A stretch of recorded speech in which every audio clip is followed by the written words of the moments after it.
Ako, si Crisostomo Ibarra, isang binatang naglakbay sa Europa upang mag-aral at matuto ng makabagong kaisipan at kaalaman.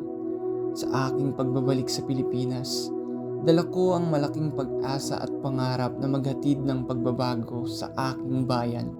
Naniniwala ako na ang edukasyon ang susi sa kaunlaran, kaya't layunin kong magpatayo ng paaralan upang ang mga kabataan ay magkaroon ng pagkakataong umasenso at magkaroon ng magandang kinabukasan.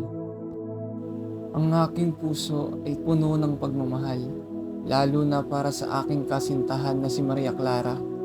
Siya ang inspirasyon ko sa lahat ng aking mga plano at adikain. Ang pagmamahal ko sa aking pamilya at mga kababayan ang nagtutulak sa akin na harapin ang mga hamon at balakid na dulot ng mga papaniil na puwersa sa ating lipunan. Bagaman ako'y edukado at may mga modernong pananaw, iginagalang ko ang mga tradisyon at kaugalian ng ating bayan. Subalit, sa kabila ng aking magagandang hangarin, hindi rin ako ligtas sa mga kasamaan ng lipunan. Ang mga makapangyarihang simbahan at pamahalaan ay kinakalaban ako.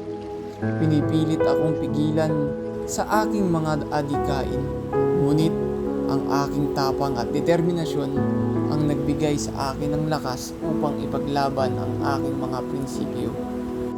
Sa aking paglalakbay, natutuhan kong hindi sapat ang mga magagandang hangarin lamang. Kinakailangan ang pagtutok sa realidad at ang pagkakaroon ng lakas ng loob upang labanan ang mga katiwalian at pang-aabuso.